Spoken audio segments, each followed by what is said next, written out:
আসসালামু আলাইকুম, আমি ইফতেখার হোসেন রুবেল। আপনাদের সাথে আজকে একটু জরুরি প্রয়োজনেই ক্যামেরার সামনে আসা। দেশে একটা ক্রান্তিলগ্ন সময় চলছে, অর্থাৎ চারিদিকে প্রচুর পরিমাণে বৃষ্টি হচ্ছে গত 4-5 দিন ধরে। বৃষ্টির পানির পাশাপাশি ভারতের তিস্তা ব্যারেজ এবং কুমিল্লা ত্রিপুরার দিক দিয়ে যেটা ডুম্বুরিয়া বেড়িবাঁধ আছে, সেই বাঁধটি খুলে দেওয়া হয়েছে, যার ফলে বাংলাদেশের প্রত্যন্ত অঞ্চলে কুমিল্লা, ফেনী, নোয়াখালী, সিলেট, সুনামগঞ্জ এবং প্রত্যন্ত অঞ্চলে বন্যা কবলিত হয়েছে। এর মধ্যে উত্তরবঙ্গেও এখন বন্যার পানি বাড়ছে। তো আজকে আসলে আপনাদের কাছে এসেছি কয়েকটা কথা বলার জন্য। এই বন্যা পরিস্থিতিতে আপনাদেরকে কি কি করণীয়, অর্থাৎ আমাদের কি করার আছে সেগুলো নিয়ে কথা বলার জন্য। শারীরিকভাবে আমি কিছুটা অসুস্থ, যার ফলে আমাকে বাসায় বসে থাকতে হচ্ছে। আমি কিছুদিন আগে হার্ট অ্যাটাক করেছিলাম, কিন্তু এই দেশে ক্রান্তি লগ্নে বসে থাকাটা আমার কাছে মনে হচ্ছে খুবই একটা বড় ধরনের বোকামি। প্রিয় দর্শক, যেহেতু দেশে বন্যা চলছে, এই মুহূর্তে আমাদের সকলের সকল দিক থেকে সকলভাবেই এগিয়ে আসা উচিত এই বন্যার্তদের পাশে। কুমিল্লার ফেনী এবং চৌদ্দগ্রাম, নোয়াখালী এসব অঞ্চলে অনেক জায়গায় নিম্ন অঞ্চল প্লাবিত হয়েছে। বিশেষ করে ফেনীর অবস্থা খুবই খারাপ। মুহুরী নদীতে প্রবল পরিমাণে পানি বৃদ্ধি পাওয়ার কারণে ফেনীতে মানুষ এখন পানিবন্দী হয়ে আছে। পাশাপাশি কুমিল্লা গোমতী নদীর পানি এখন বিপদসীমার ঊর্ধ্বে আছে। তো আমাদের এখন সবাইকে এই জায়গা থেকে যার যার জায়গা থেকে এগিয়ে আসা উচিত। বৃষ্টিতে বন্যার্তদের পাশে থাকা উচিত, যেহেতু তারা পানিবন্দী হয়েছে, তাদের আহারের একটা সমস্যা হচ্ছে, থাকার একটা সমস্যা হচ্ছে। তো কিছুক্ষণ আগে কুমিল্লার বিষয়ে আমি কথা বলছি। কিছুক্ষণ আগে কুমিল্লা ফুডিজ গ্রুপে দেখলাম যে যারা আশ্রয় চাচ্ছেন তারা কুমিল্লা জিলা স্কুলে ওরা আহ্বান করেছে। এখানে কুমিল্লার ছাত্র সমাজ এবং সাধারণ জনতারা ওখানে উপস্থিত আছেন।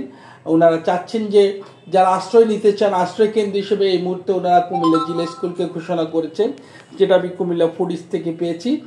পাশাপাশি বিভিন্ন সংগঠন তাদের নিজ দায়িত্বের জায়গা থেকে, কর্তব্যবোধের জায়গা থেকে ওনারা এগিয়ে এসেছেন। স্পেশালি আমি থ্যাঙ্ক দিচ্ছি BD clean, move for change, Nabarun, মানবতার শেষ পাতা সহ কুমিল্লার আরও অনেকগুলো সংগঠন, যেগুলো অনেকে যে আমার নাম জানা না। সবার কাছে আমার কৃতজ্ঞতা, যেহেতু আপনারা মানুষের জন্য এগিয়ে এসেছেন।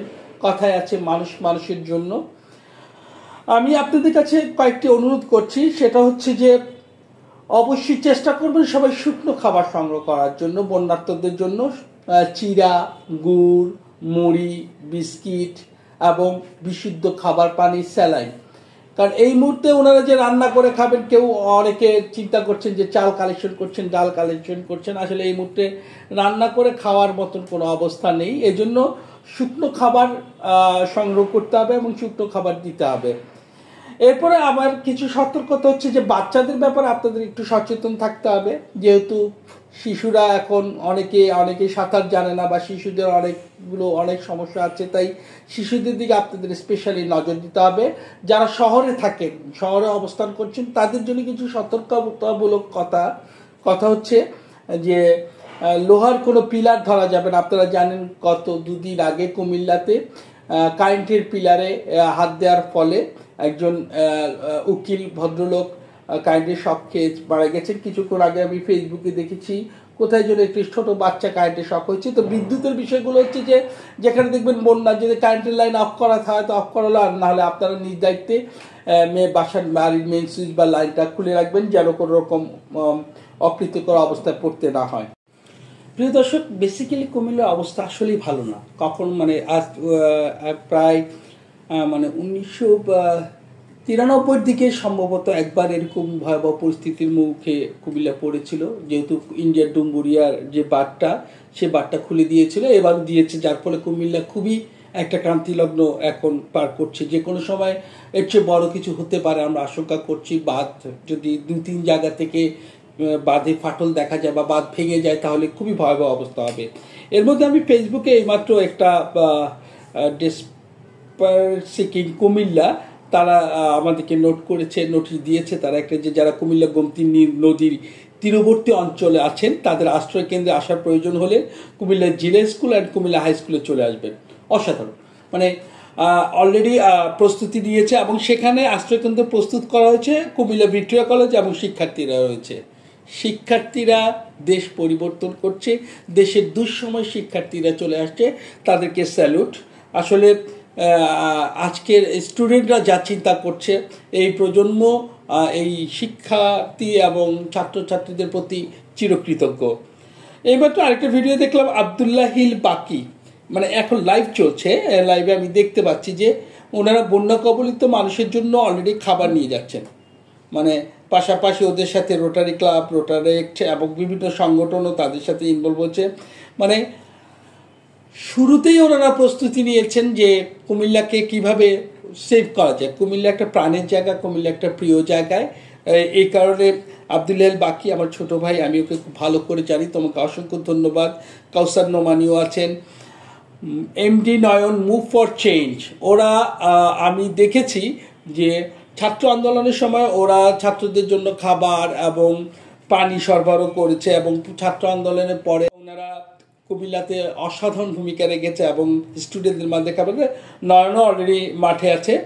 তো সবার প্রতি অনুরোধ, এই গোমতী নদীর বানাসুর রেলওয়ে ব্রিজের খুব মানে আমি একটা ভিডিওতে দেখছি যে ব্রিজের প্রায় 2-3 ফুট নিচে পানি আছে। এটা যদি আর 2-3 ফুট বাড়ে আমার মনে হয় না কুমিল্লার বাঁধগুলোকে আর রক্ষা করা যাবে। তো সব কিছু মিলিয়ে আপনাদের কাছে আমার একটা বিনীত অনুরোধ যে সবাই সবার জায়গা থেকে যা করতে পারবেন, যতটুকু করা যায় করবেন। তবে একটা অনুরোধ, অথেন্টিক উপায়ে করবেন। নিজের আগে পর্যবেক্ষণ করবেন কারা সাহায্য দিচ্ছে, কারা ত্রাণটা কালেক্ট করছে, সত্যিকারে ওরা সহযোগিতা করছে কিনা তারা নিজে আগে দেখবেন, নিজে পর্যালোচনা করবেন, ওই গ্রুপগুলোর সাথে কথা বলবেন এবং সত্যতা নির্ভর করে তারপর সাহায্য সহযোগিতা করবেন। জানেনই তো এখন চারিদিকে হচ্ছে প্রতারণার একটা সিন্ডিকেট আছে। তো আমরা ওই সিন্ডিকেটের কাছে যেতে চাই না। অনেকগুলো সংগঠন আছে, প্রয়োজনে ডেসপাইট সিকিং কুমিল্লার থেকে সহযোগিতা নিতে পারেন, ট্রিপ আপ কুমিল্লা থেকে সহযোগিতা নিতে পারেন, মুভ ফর চেঞ্জের কাছ থেকে সহযোগিতা নিতে পারেন। এই গ্রুপগুলো, এই পেজগুলো কিন্তু কুমিল্লার প্রত্যেকটি মানে ক্রান্তিকাল সময়ে তারা এগিয়ে আসে এবং তারা তাদের যতটুকু সম্ভব তাদের আমাদেরকে জানান দেয় এবং আমাদের মাধ্যমে তারা সহযোগিতা করছে। সেই সহযোগিতার হাতগুলো বাড়িয়ে দিবেন। কুমিল্লা ভালো থাকুক, কুমিল্লা সুন্দর থাকুক, সারা বাংলাদেশ ভালো থাকুক, সারা বাংলাদেশ সুন্দর থাকুক, এই কামনায় প্রত্যাশা রইল। মানুষ মানুষের জন্য, মানুষের পাশে থাকুন। সবাই ভালো থাকবেন, সুন্দর থাকবেন, সুস্থ থাকবেন। আসসালামু আলাইকুম।